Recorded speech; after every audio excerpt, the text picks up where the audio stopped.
Hey there folks, the Red Scourge here, and welcome into Game 1 of this Miami Death Penalty Dynasty.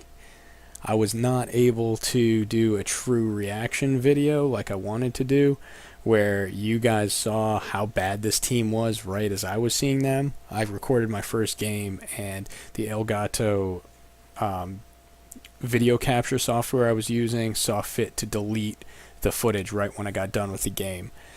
So this is just a voiceover recording. And this is probably about as good time as any to introduce Miami's new coach, Winston Moss, who came from Green Bay, was the linebackers coach there, also the associate head coach, played linebacker at the U in, I believe, 1983 through 1986, and figured he was a pretty good choice to come back and man this thing for the return of Miami. Like I said, it's unfortunate that you guys didn't get to get the true reaction of how bad this team was right as I was witnessing it, but you'll see in these highlights. So I did this one a little bit differently. These are just the straight up highlights. I was initially hoping to leave the first couple series in there for Miami offensively and defensively, but you'll really get a feel for how bad this team is. Also, don't mind my terrible open field tackling here. But yeah, it was pretty bad. I think I kept the game closer the first time I played it through, but it doesn't really matter too much. I would be surprised to even win one game this year.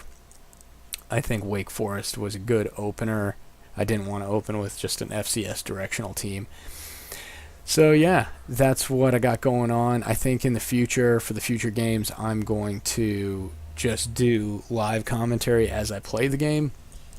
I've watched some other guys' channels, and I know for me that's a little bit more entertaining because you just get pure reaction when ridiculous stuff happens, and that's kind of great.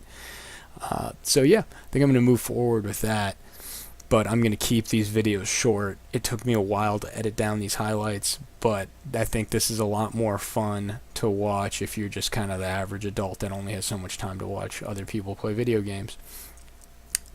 Just as a side note, as far as the recruiting for this dynasty, I was mistaken, and SMU's first year playing football, they were allowed to recruit players, like off-campus players, but they weren't allowed any visits, which I thought I'd read previously that they weren't allowed to recruit anyone off campus. So that might have just be a detail that's been lost to history, but I'm not going to recruit this year, but I will accept transfers in the off season, and I'll probably be getting a good amount, and I'll start recruiting next year. I do want to limit my scholarships, so I'm going to kind of have to go back and look at what some of those parameters were and try to get it as close as I can. Yeah, I think that's really all I've got to update you guys on this week. I am playing one less regular season game, so I guess that would put it at 11 games. I was trying to play only 7 games like SMU did their first year back playing football, but this game won't let me do that, so I was only able to delete one of the games out of the schedule. And yeah, I guess I'll leave you guys with the rest of these highlights. It's not good. I get blown out pretty hard, but I was finally able to score some points. It's a bad team. They're not quite as bad as you might expect from the ratings, but it's not good. The defensive line is so slow and so terrible. The only way I was able to get any QB pressure was blitzing my safeties, which I'm running sort of a multi-purpose 4-2-5 with a 3-4 base defense, and so that's not out of character for me running 4-2-5 blitzing safeties off the edge. But it's going to be a really long season. I'm already looking forward to next season with having some better talent, but I guess that's what this whole ride is about. And as always, guys, thanks for watching.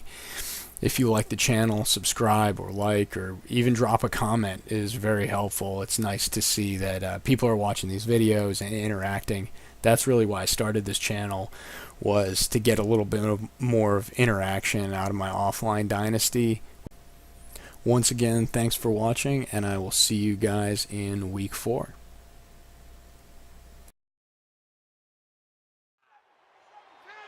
Check, check.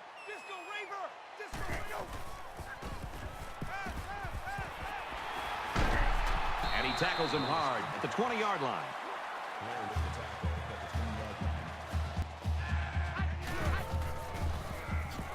And he's going to come up with a sack. Great penetration to get in there and sack the quarterback.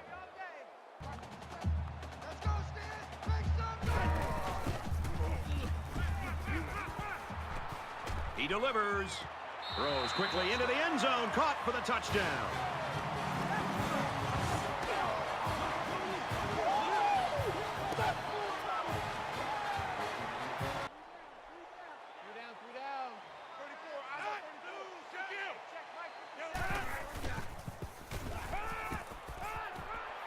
Throws it in a hurry, and he's shoved out of bounds at the 48.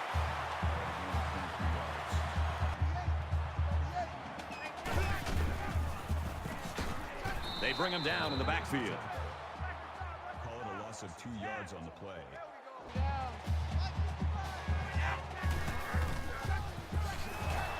He's wrapped up for the sack. Boy, I thought the safety did a really good job that time of disguising the blitz.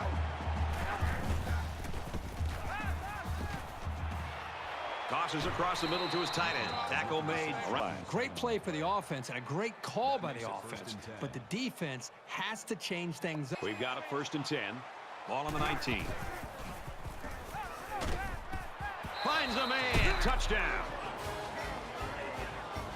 That's another catch, and that puts him at 100 yards for the game. Well, this guy is such a big part of this offense. If he doesn't get his number...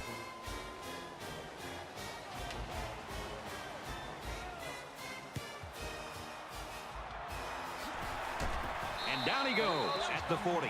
Wake Forest's game plan couldn't have imagined things to go this well. They've scored 24 points in a row. Both teams are well aware that a score on this drive is going to create an almost insurmountable lead. This defense has really got to step it up and make a stop. He's at the 30. He's at the 20. To the 10. Touchdown, Deacons. Wow. When you see that end zone in front of you, it can elevate your running to another level. Awesome play. He got all of this one. Great kick. He's to the 20.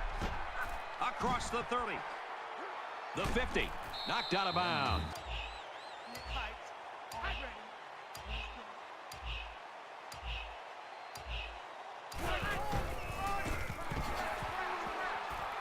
He's at the 20. Inside the 10. He'll take it all the way for the touchdown.